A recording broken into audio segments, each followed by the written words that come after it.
وارث ذکر کے جلد ظہور کے لیے بلند تر صلوات۔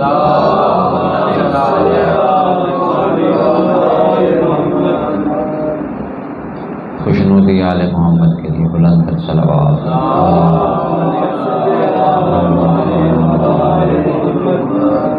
اعوذ باللہ من الشیطان اللعین الرجیم، بسم اللہ الرحمن الرحیم۔ الحمد للہ المالک المحمود المالک الودود، مصور کل مولود ومالک کل مطرود، ساتح المہادی وموقد الاوتار ومرسل الامطار ومسہل الاوتار، عالم الاسرار ومدرکها ومدمر الاملاک ومہلکها، ومقور الدہور ومقررها ومورد الامور ومدبرها، الصلاة والسلام على سید الانبیاء والمرسلین وعلى آلہ الطیبین الطاہرین المعصومین المنتجبین المنتخبین المظلومین، الذین اذهب اللہ عنہم الرجس وطہرہم تطہیرا۔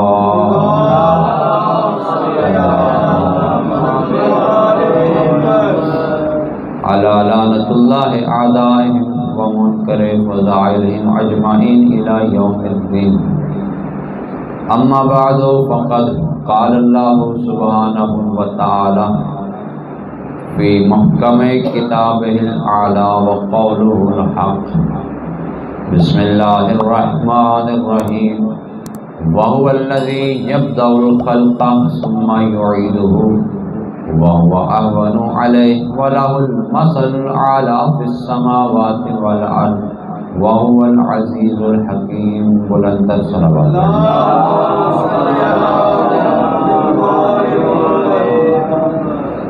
دعائیں کہ پروردگار اس عظیم ذکر کے صدقے میں حاضرین محفل اور تمام مومنین و مومنات کے گناہ نکبیرہ و صغیرہ کو معاف فرمائے، اور ہمیں توفیق دے کہ ہم وارث ذکر کے گروہ میں شمار ہو کے خون ناب کا بدلہ لینے والوں میں شمار ہو جائیں۔ ذرا مل کے بلند تر صلوات پڑھ دیجیے۔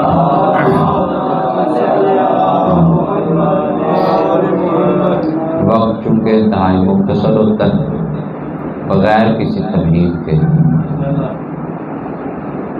سورہ روم کی آیت نمبر 27 آیت عنوان سخن قرار دیا، ارشاد ہو رہا ہے، اور وہی وہ ہے کہ جس نے خلقت کا آغاز کیا، ثم یعیدہ، پھر وہی دوبارہ پیدا فرمائے گا، وہو اہون علیہ، اور اس کے لیے یہ بہت آسان ہے، وَلَهُ الْمَثَلُ الْأَعْلَىٰ فِي السَّمَاوَاتِ وَالْأَرْضِ، اور اس وہ کے لیے آسمانوں اور زمین میں مثل اعلیٰ موجود ہے، وَهُوَ الْعَزِيزُ الْحَكِيمُ، اور وہ جو ہے بڑا ہی زبردست غلبے والا اور حکمت والا ہے۔ مل کے ذرا صلوات پڑھیں۔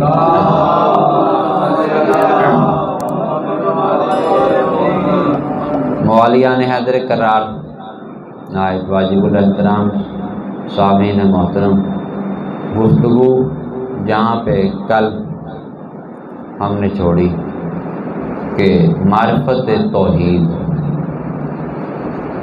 ممکن ہی نہیں ہے جب تک کہ معرفت امام زمان نہ ہو۔ حجت وقت کی اگر معرفت نہیں ہے، آپ نہ رسول کی معرفت کر سکتے ہیں اور نہ ہی خدا کی معرفت کر سکتے ہیں۔ تو اللہ نے اپنی پہچان اور معرفت کروانے کے لیے قرآن میں 10 قسم کی آیات میں نے کہا کل اللہ نے ان میں سر فہرست اللہ نے انسان کو خود مد نظر رکھتے ہوئے اس کی مجبوری کو بالکل ایک جسم و جسمانیات کی طرح کا توحید ہمیں سمجھائی۔ کیوں کہ میں نے کل یہ کہا تھا من عرف نفسہ فقد عرف ربہ، جو اپنے نفس کو جان لیتا ہے گویا وہ اپنے رب کو جان لیتا ہے۔ اور انسانی ذات کو جاننے کے لیے ہم نے یہ دیکھا تھا کہ ایک انسان کی جو ذات ہے 3 چیزوں کا مرکب ہے، جسم، نفس، روح، 3 چیزوں کا انسانی ذات مرکب ہے۔ اور اس تینوں میں جو جسم ہے اس کو مقام مظہریت کا درجہ حاصل ہے۔ جسم ہماری ذات کی پہچان اور اظہار کا ذریعہ ہوتا ہے۔ اگر یہ جسم نہ ہو تو ہماری اپنی ذات ہی پہچانی نہیں جا سکتی۔ اسی لیے یہ جو کلام ہوتا ہے، یہ جو فعل ہوتے ہیں، ہم جو کام کرتے ہیں، بولتے ہیں، چلتے ہیں، پھرتے ہیں، وہ سارے افعال ہیں ہماری ذات سے متعلق، لیکن وہ صادر اس جسم سے ہوتے ہیں۔ ہم کسی سے کلام کر رہے ہوتے ہیں تو کلام اس کی ذات سے ہو رہا ہوتا ہے، لیکن وہ اس وقت تک کلام ممکن ہی نہیں ہے جب تک کہ درمیان میں اس کی ذات کے اوپر ایک جسم نہ آ جائے۔ اور صرف یہ جسم ہی مقصود نہیں ہوتا۔ اگر ہم صرف جسم سے ہی کلام کرتے ہیں تو میں نے کہا تھا پھر مرنے کے بعد بھی جسم سے بھی کلام کرتے تو وہ جسم کلام کرتا۔ تو لہٰذا اصل کلام اس جسم سے نہیں ہوتا، اس ذات سے ہوتا، اس روح سے، اس نفس سے ہوتا۔ جسم کو تو مقام مظہریت کا درجہ ہے، اظہار کرتا ہے ہماری ذات کو۔ اگر یہ جسم نہ ہو تو خود انسان کی ذات ہی نہیں ظاہر ہو سکتی۔ اسی چیز کو جس طرح ہمارا جسم جو ہے مختلف قسم کے افعال، کام، قول، فعل ظاہر کرتا ہے ذات کو پہچانوانے کے لیے، اللہ نے بھی قرآن میں اپنی ذات کو پہچانوانے کے لیے جو ہے مقام مظہریت کا درجہ جو رکھا ہے، وہ فعل، ایسے کام اور ایسے حرکات و سکنات اور ایسے قول جو لازمہ بدن ہوتے ہیں، ان کو اب اللہ نے اپنی طرف نسبت دی قرآن میں۔ یعنی کچھ ایسے کام، کچھ ایسی باتیں جو کہ لازمہ جسم ہوتے ہیں، جس پہ یہ اطلاق ہوتا ہے کہ یہ کام تو جسم سے صادر ہوتے ہیں، اللہ نے وہ اپنی ذات سے منسوب کیے۔ جیسا کہ کل میں نے کہا کہ اللہ نے قرآن میں جو ہے فعل، مختلف قسم کے کاموں کو طرف نشاندہی کی، وما رمیت اذ رمیت ولکن اللہ رمی۔ حبیب یہ جو پتھر تو نے پھینکے ہیں تو نے نہیں بلکہ وہ خدا نے پھینکے ہیں، یعنی کہ یہ فعل اٹھا کے کوئی چیز پھینکنا۔ کلام کرنا، کئی جگہ پہ اللہ نے فرمایا اذ قال ربک للملائکۃ، یاد کرو اس وقت کو کہ جب اللہ نے ملائکہ سے کہا، کلام کیا۔ جب اللہ نے ملائکہ سے کہا کہ آدم کو سجدہ کرو، سب نے کیا الا ابلیس، سوائے ابلیس کے، وہاں پہ وہ ایک جو تھا اکڑ گیا۔ یہاں پہ جو قابل غور نکتہ ہے کہ اللہ نے ملائکہ سے کلام کیا۔ اب کل میں آپ کو سب ثابت کر چکا ہوں کہ اللہ نے اپنی ذات سے ہاتھ بھی منسوب کیے ہیں، چہرہ بھی منسوب کیا۔ کل کی آیات میں نے بتایا اللہ نے ایسے کام جو سننے سے متعلق ہیں وہ بھی کیے ہیں، جو دیکھنے سے متعلق ہیں وہ بھی کیے ہیں، یعنی کہ تمام افعال جو لازمہ جسم ہوتے ہیں اللہ نے وہ کیے توحید نے۔ اب جب اللہ نے یہ فرمایا کہ حبیب یاد کرو اس وقت کو کہ جب ملائکہ سے کہا تھا آدم کو سجدہ کرو، اس میں جو پہلا لفظ ہے وہ از، اور یاد کرو اس وقت کو، یاد اسے کروایا جاتا ہے جو موقع پہ کسی چیز کا عینی شاہد ہو، موجود ہو۔ جب بھی اللہ نے کئی بار مصطفیٰ کو مخاطب فرمایا کئی بار کہا کہ یاد کریں اس وقت کو جب کسی نبی کا ذکر ہوا، جب ملائکہ کی بزم کا ذکر ہوا، تو اللہ نے کہا کہ یاد کریں، یعنی یہ لفظ از کا استعمال کرنا، کلمہ تذکر یاد کروانا، اس بات کی دلیل ہے کہ آل محمد تمام کائنات کے بننے سے پہلے بھی موجود تھے۔ ذرا مل کے صلوات پڑھ لیجیے۔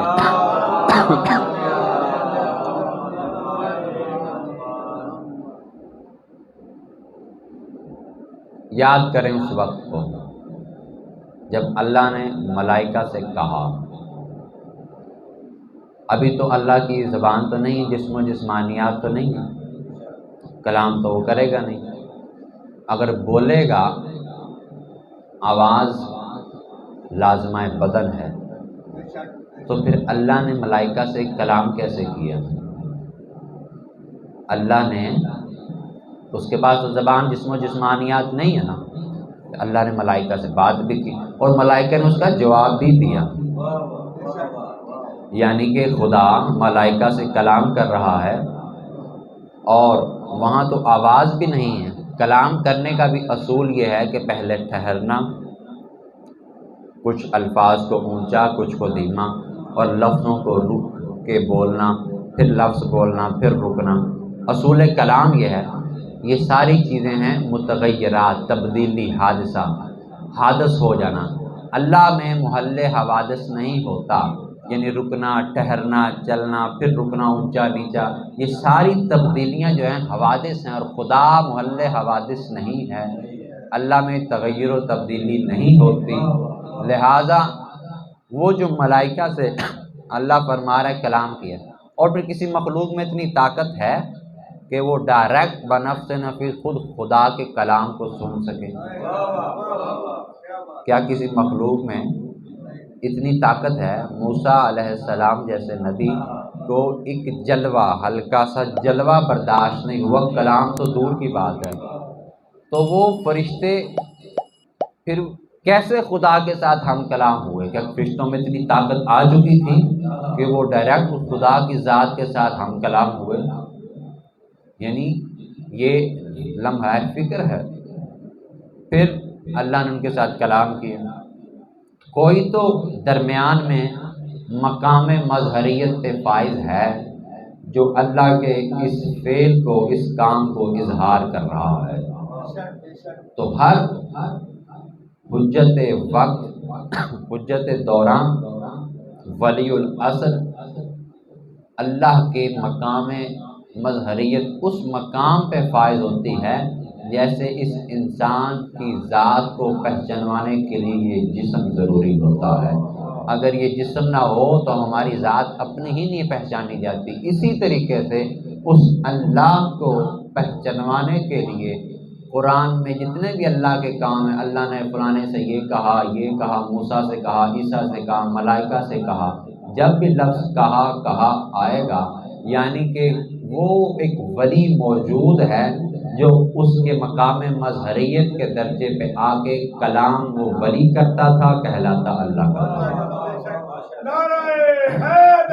یا خود امیر المومنین فرماتے وہ اولیاء المقربون، کہ وہ جو ولی مطلق ہوتا ہے وہ خدا کے قرب میں ہوتا ہے۔ قرب جیسے اس جسم کو سب سے زیادہ اس ذات سے قرب اس جسم کو حاصل ہوتا ہے، اور اس ذات اور جسم کے درمیان کوئی فاصلہ نہیں ہوتا۔ ارادہ جو ہی ذات کا ہوتا ہے فوری جسم اس کا اظہار کر دیتا ہے۔ بغیر فاصلے کے اس جسم کا ذات کے ساتھ تعلق ہے، کیونکہ یہ جسم مقام مظہریت پہ ہے۔ اسی طریقے آل محمد اللہ سے ڈائریکٹ کونیکٹ میں ہیں، جو ہی وہاں سے ارادہ ہوتا ہے آل محمد اس کا اظہار ہو جائے کرتا ہے۔ تو اولیاء المقربون، معصوم فرماتے ہیں کہ ولی مطلق خدا کے قرب میں ہوتا ہے، اتنے قرب میں ہوتا ہے کہ امرہ بین القاف والنون، کہ اس کا جو امر ہے وہ قاف اور نون کے درمیان میں ہے، بل ہم کاف و نون، اور اللہ کے وہ جو قرب کے جو ولی ہوتے ہیں وہ خود کاف اور نون ہوا کرتے ہیں۔ معصوم کا خود فرمان، کاف اور نون وہ ولی ہیں، اور کاف اور نون کو ملائیں تو کیا بنا؟ کن بن جاتا ہے۔ اسی لیے تو سورۃ یاسین کی آیت نمبر 2 لاسٹ میں کیا فرمایا؟ انما امرہ، ابھی معصوم نے کیا فرمایا کہ اس کا امر کاف اور نون کے درمیان ہے، اور وہ ولی جو مقام مظہریت پہ فائز ہے وہی کاف اور نون ہوتے ہیں۔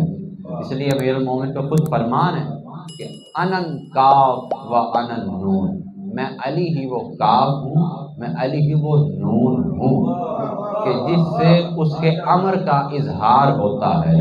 انما امرہ، اس کا امر کیا ہے؟ اذا اراد شیئا، جب وہ کسی شے کا ارادہ کرتا ہے۔ اب یہاں پہ ایک نقطہ قابل غور ہے، اذا اراد شیئا، جب اللہ کسی شے کا ارادہ کرتا ہے، یعنی اللہ جب بھی کسی شے کا ارادہ کرے گا، ہر چیز کا ارادہ کرے گا، ٹھیک ہے، اور جب ارادہ کر لے گا پھر اس شے سے کہے گا ان یقول، یہاں پہ بھی کلام آیا، اللہ قول کرے گا، تو کوئی ذات مقام مظہریت پہ ہے نا جو بولے گی وہ ذات اور کہلائے گا اس کا، وہ ذات ہی ہوگی جو کن بولے گی، ان یقول اللہ، تو اس شے سے کہے گی کن ہو جا، تو وہ ہو جائے گی۔ یہاں پہ جو قابل غور نقطہ اذا ارادہ، کہ جب وہ ارادہ کرتا ہے، یہ جو لفظ جب ہے، اللہ جب کسی شے کا ارادہ، جب اذا میں نا جب، یہ زمانے میں محدود کر رہا ہے کہ اللہ جب، یعنی اللہ جب کسی وقت، جب بھی اللہ کسی شے کا ارادہ کرے گا، اللہ تو ہر بار، اللہ کا ارادہ تو بدل ہی نہیں سکتا، اس نے ازل سے ابد تک ایک ہی ارادہ مشیت کا ہے۔ اب جو ہر شے کے لیے علیحدہ ارادہ کر کے اسے کن کہے، وہ تغیر آ گیا، اور خدا میں جو تغیر ہو ہی نہیں سکتا۔ تو یہ ولی العصر کی ذمہ داری ہوتی ہے کہ جو وقت کی حجت ہوتا ہے، نظام کائنات اس کے سپرد ہوتا ہے، جب بھی ولی العصر کسی شے کا ارادہ کرتا ہے تو وہ خود حجت دوران اس کو کن کہتا ہوتا ہے، کیونکہ معصوم کا خود فرمان ہے کہ نحن مساکین ارادۃ اللہ، ہم آل محمد اللہ کے ارادے کا مسکن ہوتے ہیں، مسکن، کہ ہمارے اندر خدا کی ذات ارادہ فرمایا کرتی۔ مل کے صلوات پڑھ لیجیے۔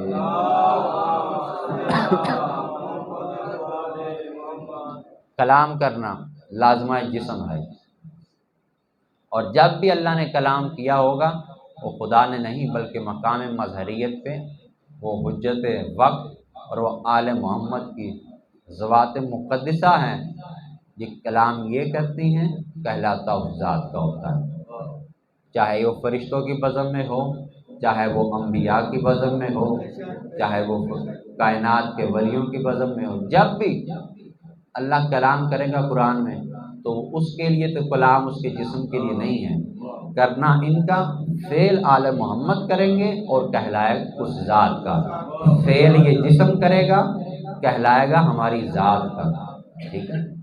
اچھا، اب یہ جسم مجھ سے کہ پوچھے یا آپ سے کہ پوچھے چودھری صاحب کہ آپ کے سر پہ ہاتھ رکھ کے یہ کیا ہے، تو فرمائیں گے یہ میرا سر ہے، فرمائیں گے یہ کیا ہے، فرمائیں گے یہ میرا ہاتھ ہے، ٹانگوں پہ ہاتھ رکھیں میری ٹانگ، یعنی اعضائے جسم ایک ایک چیز پہ ہاتھ رکھ کے پوچھتے جائیں کہ یہ کیا ہے، وہ کہیں گے یہ میرا جسم ہے، یہ ناک ہے، یہ میرا کان ہے، یہ میرا منہ ہے، یہ میرے ہاتھ ہیں، یہ میرے بازو ہیں۔ جب پورے جسم کے اعضاء پہ ہاتھ رکھ کے پوچھ لیں گے تو پھر اینڈ پہ پوچھیں گے کہ یہ سارے آپ کے ہیں، پھر آپ کہاں ہیں اس میں؟ سب کچھ تو کہہ رہے ہیں کہ یہ میرا جسم، یہ میرا ناک، یہ میرا کان، یہ میرا سر، یہ میرے پاؤں، یہ سب کچھ آپ کے ہیں، پھر آپ اس میں کہاں ہیں؟ تو سمجھدار اگر کوئی ہوگا تو وہ کہے گا جاہل، وہ آپ خود ہی تو اسی میں ہے، وہ کس سے جدا تو نہیں ہے، وہ خود انہی اعضاء میں موجود ذات چھپی ہوئی ہے، یعنی کہ جو جسم ہے یہ اصل ذات نہیں ہے، اصل ذات جو اس کے اندر موجود ہے، لیکن یہ جسم اتنا ضروری ہے کہ وہ ذات ظاہر ہی نہیں ہو سکتی اس کے بغیر۔ اسی طرح سے اللہ نے جب بھی قرآن میں کہنے کی بات آئی قول کی تو لسان اللہ کو ماننا پڑے گا، جب بھی کوئی اعضائے جسم سے متعلق بات ہے تو ید اللہ کو ماننا پڑے گا، ٹھیک؟ یعنی جب بھی قرآن نے، اللہ نے جب بھی مختلف کام جسم سے متعلقہ بتائے ہیں تو یعنی اس کا مطلب یہ ہے کہ اس چھپی ہوئی مخفی ذات نے اظہار کے لیے مقام مظہریت پہ ولی الاثر کی پہچان کروا رہا ہوتا ہے۔ کیوں؟ آپ تو سمجھ آئی کہ معصوم فرماتے تھے امام مادہ بلم یار امام زمانے کی، جو اس حالت میں مر جائے اپنے وقت کے امام کی معرفت نہ ہو تو وہ ہے وہ جہالت کی موت ہے۔ اب ذرا بتائیے، اگر آپ کے کنسیپٹ میں امام زمانہ موجود نہ ہوں تو پھر جو قرآن میں اللہ کے ہاتھ، پاؤں، منہ، سر، کلام کرنا، اٹھنا بیٹھنا، پھر تو آپ کا بھی ایک جسم والا خدا بن چکا ہوتا۔ تو یہ شکر کرے کہ آل محمد کی ذوات مقدسہ موجود ہیں کہ جو مقام مظہریت پہ فائز رہ کے خدا کی توحید کو بچایا ہوا ہے۔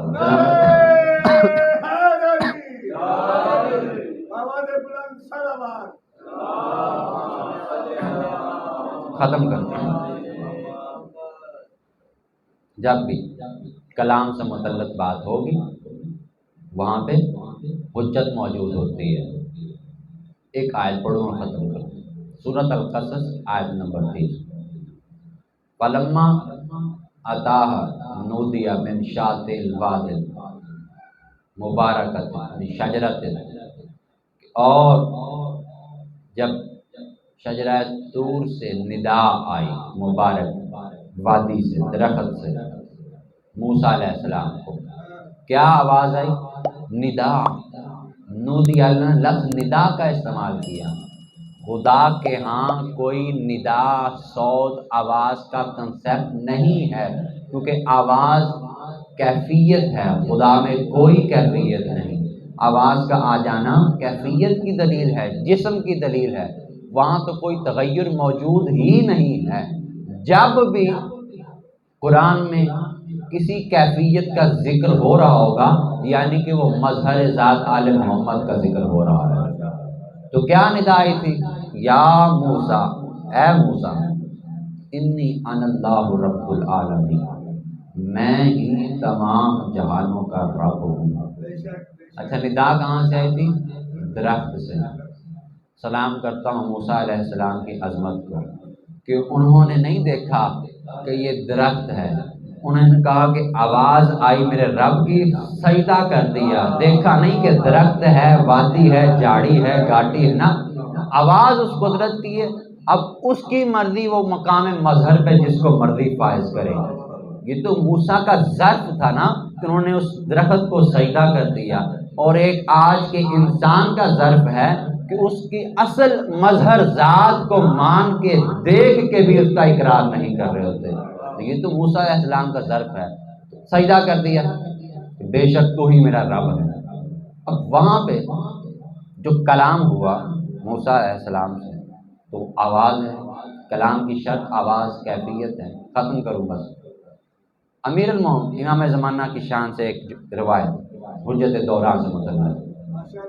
امیر المومنین ممبر سلوری پہ لسان توحید سے خطبہ ارشاد فرما رہے اور آخری زمانے میں اپنے قائم کے ظہور کی علامتیں بتا رہے ہیں کہ وقت آئے گا مساجد ویران ہو جائیں گی اور کچھ دیر کے لیے تو معطل بھی ہو جائیں گی۔ مولا امیر المومنین نے فرمایا لوگوں میں فساد و فتنہ عام ہو جائے گا، ایک دوسرے کی تحقیر عام ہو چکی ہوگی، قتل عام ہو چکا ہوگا، تمام علامتیں ظہور کی۔ مولا جب ارشاد، توجہ رکھیں، آخری جملہ، مولا امیر المومنین اپنے قائم کے ظہور کی علامتیں بتا رہے، مختلف علامتیں جب بتائیں تو فرمایا کہ ایھا الناس، یاد رکھنا جب تم اس طرح کی علامتوں کا مشاہدہ کرو فَتُوقِعُ ظُہُورَ مُكَلِّمِ مُوسَىٰ عَلَى الطُّورِ، تو پھر اس وقت تم توقع رکھنا، امید رکھنا اس ذات کے ظہور کا جس نے موسیٰ سے کلام کیا تھا، اس ذات کے ظہور کی توقع رکھنا جس نے موسیٰ سے کلام کیا تھا طور پہ، اور پھر مظہر العجائب کے عجائب کے ظہور کی توقع رکھنا۔ تو ولی العصر حجت دوران کی ایسی عظیم ذات ہے کہ ازل سے لے کے ابد تک جب بھی مشیت نے کسی فعل کو، قول کو صادر کیا ہے، حجت دوران اس وقت بھی موجود رہی ہے۔ مل کے ذرا ہم زمانہ کے ذات پہ بلند تر صلوات۔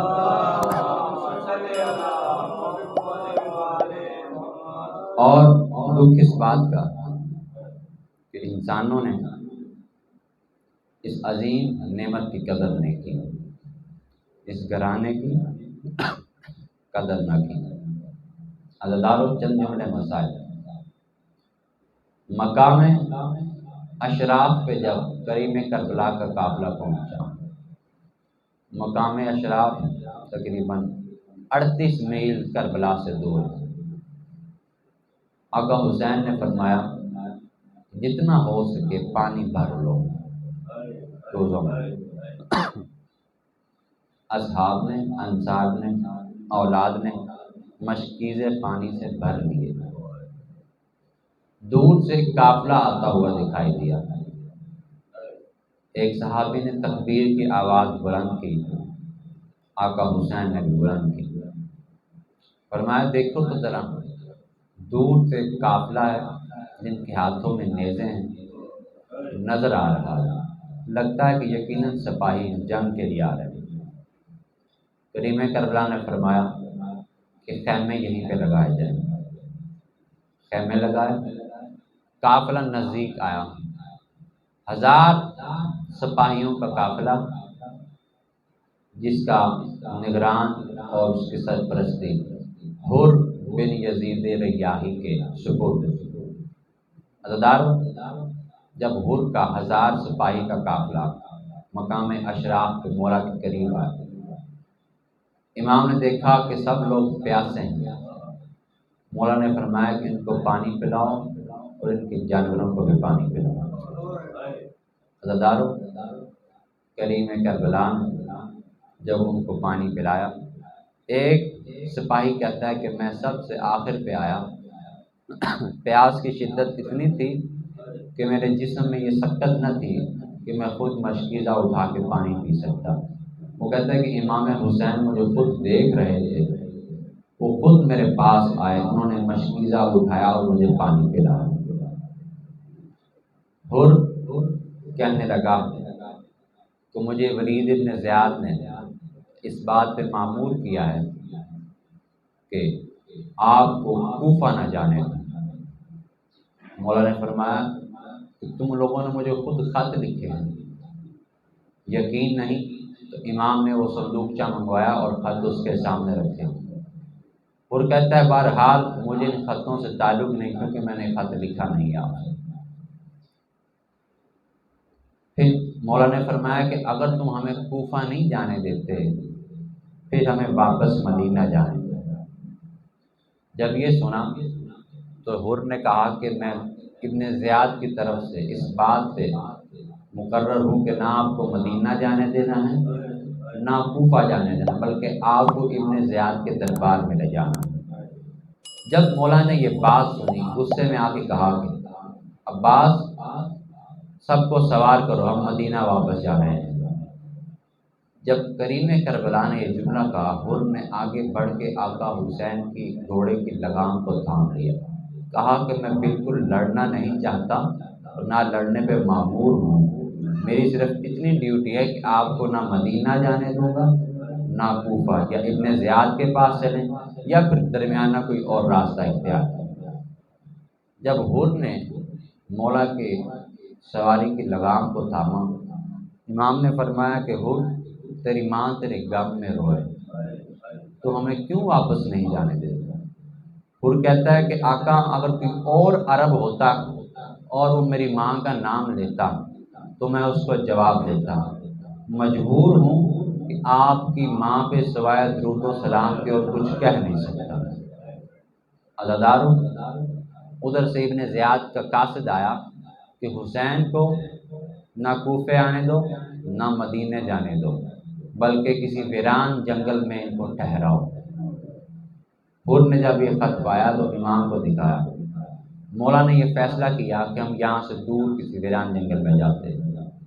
38 میل کے فاصلے پہ ایک نینوا کا جنگل آیا کہ مختلف ناموں سے یہ جانا جاتا تھا، کرب و بلا۔ کرب و بلا، کرب یعنی پریشانی، مصیبت، بلا کی جگہ، زمین۔ اس جگہ پہ مولا نے قیام کیا۔ عزادار، ظہرین کی نماز عصر اور ظہر کی نماز حر نے امام کی ابتدا میں پڑھی۔ اب عمر ابن سعد کا قافلہ آیا 3000 سپاہیوں کے ساتھ۔ کوفہ سے مختلف قافلے آ رہے ہیں سپاہیوں کے، وہاں پہ قیام کر رہے ہیں۔ حر کے ذہن میں یہ تھا کہ شاید کوئی صلح مصالحت ہو جائے گی ابن زیاد کے ساتھ اور مولا کو واپس مدینے بھیج دیا جائے گا۔ لیکن جب عمر سعد کا قافلہ آیا تو حر نے کہا کہ آپ واقعی حسین سے جنگ کرنا چاہتے ہیں؟ انہوں نے کہا کہ ابن زیاد کا حتمی فیصلہ ہے کہ حسین سے بیعت لیں یا اس کا سر قلم کریں، میں مجبور ہوں۔ جب حر نے یہ بات سنی تو بہت پشیمان ہوا کہ کاش میں حسین کو مدینے واپس جانے دیتا، مجھے تم لوگوں کی نیتوں کے فطور کا پتہ نہیں تھا۔ تم لوگوں نے تو کہا تھا کہ حسین کو کسی جگہ پہ ٹھہراؤ تاکہ ان کے ساتھ صلح مصالحت ہو جائے۔ عزادارو، 9 محرم کا دن گزرا، 9 محرم کی رات، اور انتہائی پریشانی کے عالم میں، اتنی پریشانی کے عالم میں کہ اس کے جسم میں کب کبھی تاری ہے۔ سپاہی کہتے ہیں کہ ہم نے آج تک حر کی یہ کیفیت نہیں دیکھی، اتنا جنگجو سپاہی ہو اور اس کے جسم میں یہ کیفیت ہو۔ عزادارو، صبح عاشور حر سے رہا نہ گیا، اپنے گھوڑے کو دوڑایا، گرا، حر تو دنیا و آخرت میں میرا بھائی ہے۔ عزادارو، حر کے آنسو اور بڑھے، کہا کہ آقا، میں صرف آپ کا ہی مجرم نہیں ہوں، میں ان سیدزادیوں کا بھی مجرم ہوں کہ اگر میں لگام نہ تھامتا تو آج اس مصیبت کے عالم میں بچے العطش کی صدا نہ دیتے۔ کہا کہ حر، میری بہن زینب نے بھی تجھے معاف کر دیا ہے۔ اندر سے خیام سے صدا ہے کہ محفوظہ حر بھائی کو میری طرف سے بھی سلام کہنا۔ جب حر کو یہ بات پتہ چلی کہ عالیہ بیوی سلام کہہ رہی ہے، تڑپ کے رو کے زمین پہ سر مارتا ہے اور کہتا ہے کہ ہائے میری قسمت، زہرا زادیاں، شہزادیاں اور مجھ جیسے فقیر کو سلام کہنا۔ عزاداروں، کہا کہ حر، مجبور ہوں کہ تو اس وقت آیا ہے کہ میں تیری خدمت نہیں کر سکتا۔ عزاداروں، حر نے کہا کہ مولا، میری سب سے بڑی خدمت یہ ہے کہ سب سے پہلے گستاخی میں نے کی تھی، اب میرے لیے سرخرو ہونے کے لیے سب سے بڑی سعادت دی کہ اب مجھے سب سے پہلے اجازت دی جائے۔ عزاداروں، حر نے سب سے پہلے اپنے بیٹے کو سوار کیا، میدان جنگ کی طرف بھیجا۔ حر کے بیٹے نے خوب جنگ لڑی، جنگ لڑتے لڑتے فوج اشقیاء نے جب حر کے بیٹے کو زین سے زمین پہ گرایا، عزادار، ایک مرتبہ حر کے بیٹے نے آواز دی کہ یا ابتا علیہ، اے میرے پاپا میری مدد کو آئیے۔ حر نے جو ہی اپنے جوان بیٹے کی آواز کو سنا تو برق کی سپیڈ سے، رفتار سے، بجلی کی تڑپتی ہوئی رفتار سے حر اپنے بیٹے کی لاش پہ پہنچے۔ جب حر بیٹے کی لاش پہ پہنچا تو کیا دیکھتا ہے کہ زہرا کا لال ہے اور حر کے بیٹے کا سر مولا حسین نے اپنی جولی میں رکھا ہوا۔ کہا کہ آقا، میں اپنے بیٹے کی لاش کو اٹھاؤں۔ کہا کہ حر، تجھے نہیں پتا میرے نانا کی شریعت میں بوڑھا باپ جوان بیٹے کی لاش کو نہیں اٹھایا کرتا؟ میں کہوں گا کہ آقا، اب تو آپ یہ کہہ رہے ہیں، ابھی عصر عاشور کے بعد جب علی اکبر کی لاش پہ آپ پہنچیں گے اور دائیں بائیں جب دیکھ رہے ہوں گے، کہاں ہو عباس، کہاں ہو قاسم، جب اکبر سے کہہ رہے ہوں گے اکبر تیرا باپ ضعیف ہے، ذرا اپنے باپ کی مدد کرنا، تو آقا اس وقت میں، آپ تو خود شریعت کے بانی ہیں، آپ کو کون کہے گا کہ ضعیف باپ جوان بیٹے کی لاش کو نہیں اٹھائے؟ اللہ